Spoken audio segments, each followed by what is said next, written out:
Ассалаумағалейкум, құрметті көрермендер. Мен айтайын дегенім, ілгір туралы айтайын дегенім. Осыдан бір 2 жыл 3 жыл бұрын баламда қызымда ауырып, баламның ауырғаны, температура шығады, аппетит жоқ, тамақты қинап бересің, құсып тастайды, іші өтеді,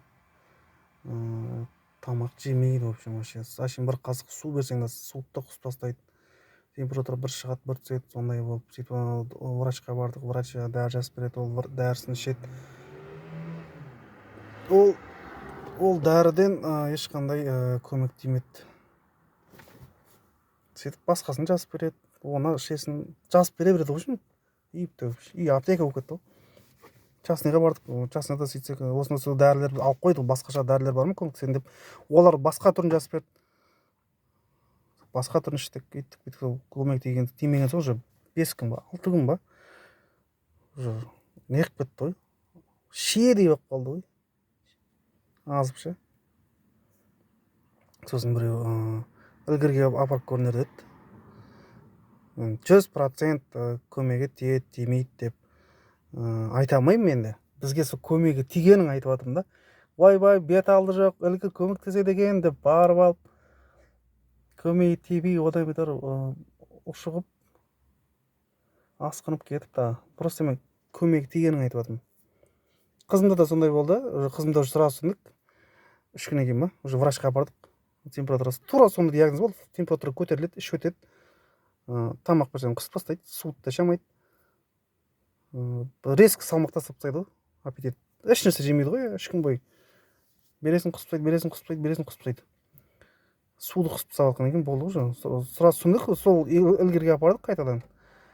Сол мұрнынан үрлеп па, бір нәрсе қылады екен, сол арғы тамағынан пәске қарайды, асқазанға түсіп кете ма, былай аузынан шығып кете ма, білмеймін әйтеуір. Мен әйелім айтқан, сол мұрнынан бір нәрсемен өрлейді екен деп, мен кірген жоқпын, әйелім кірді.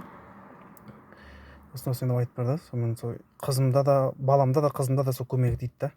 Егер сол көмегі тиіп жатса, көмегі тисін деген видео ғой. Мен сол сабатқан видеом ше. Біреуді ойбасы ілгерге барыңдар, ілгер көмегі зор екен, андай екен деп. Ол ілгер әйел кісі барып, мен осындай бір шөп дәрім бар, өзі ойлап тапқан бір осындай пәленшенің тамырынан жасалған бір нәрсе деп, ол ешқандай дәрісін, шөбін, нәрсесін бермейді екен. Ол әшейін бардың, сол жұмысы бағана сол үрлеп береді екен, тамағына қарай шығарып тастаймын несін. Солақ екен жұмыс. Біреулер мошенник, саусағын тығады екен, үйтеді екен, бүйтеді екен деп. Ондай емес екен. Мен әйелім айтқан бойынша сол бір нәрсені өрлейді, ары қарай тамағына шығып кетеді да.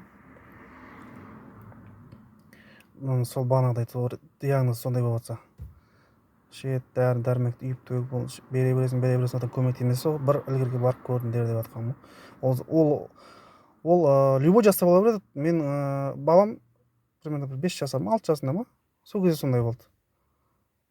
Қызымда бір 2 жасар кезінде ма, 1,5 жасар кезінде ма, сондай кезде болды. Екі түрлі. Любой возрастта бола береді деген емес, тамаққа тұрып қала салады деген ғой. Солай, көмегі тиіп жатса, көмегі тисін деген видео. Рахмет көп.